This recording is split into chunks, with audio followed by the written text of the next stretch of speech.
Have you ever walked through a city and thought to yourself, that contemporary architectural hegemony is boring? The contemporary style seen internationally today is brought upon the masses due to classicism and a lack of aspiration for a better future by those in power, in addition to profits. Well, I most certainly have. Having been raised in both Europe and Asia, I had the pleasure of experiencing the rapid development of civil architecture in relation to economic development, while still getting the chance to witness the remnants of a time bygone. A time when behemoth concrete buildings stood as proud parents watching over bustling cities, acting as a beacon of aspiration and unity.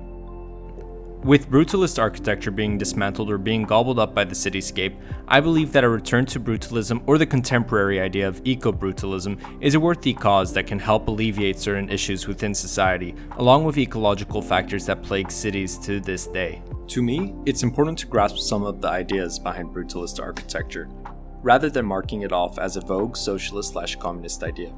Brutalism was an architectural style founded in the 1950s by the French-Swiss Le Corbusier. It had a large focus on the widely available and sturdy concrete, while taking a modernist approach to design. The aforementioned, in combination with utilitarian ideas, triggered the first wave of brutalist architecture throughout Europe primarily.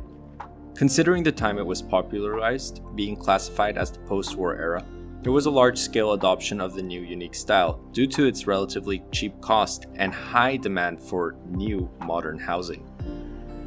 Considering that brutalism checked all the boxes, it was accepted by both Western and Eastern nations throughout Europe, despite the ideological differences at the time, and the stylistic differences, with some of the most iconic civil infrastructure being located throughout England during the late 1950s. With the success of brutalist style in the UK, others quickly adopted it, with the main adoptees being Yugoslavia and the USSR. This, however, does not mean that it was not widely adopted by other countries. Countries such as the Netherlands and Germany also favored the style, and it became a staple in the 1960s. Living quarters in the West and East now looked rather similar due to the affordable construction methods and materials that brutalism provided.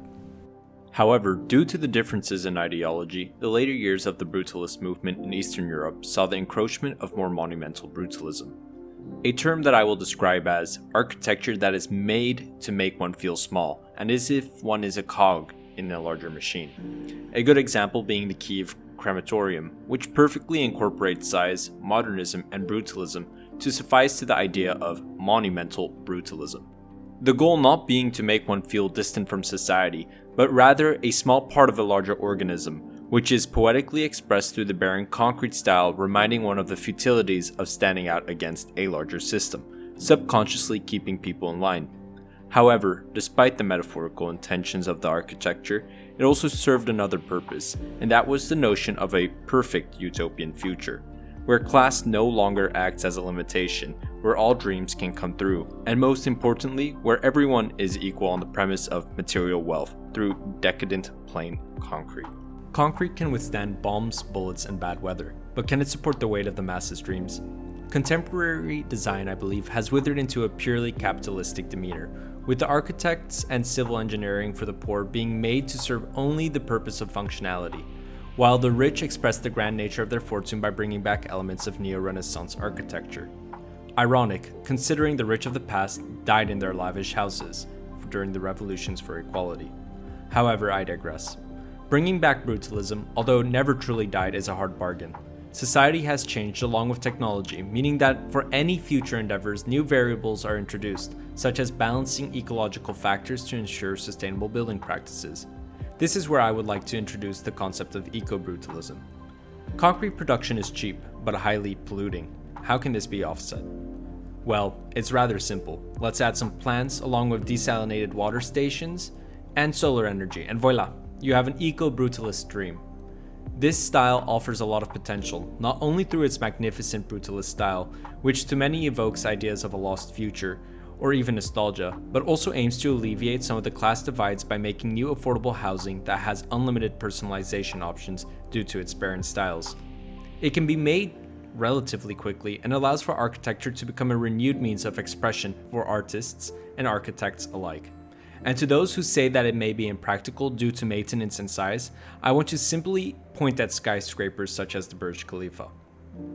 Brutalist style can also be tailored to certain climates, and have the potential to cool down cities due to its relatively open style, allowing for air to circulate more efficiently, in cities allowing for colder temperatures and reduced electricity costs during summer months.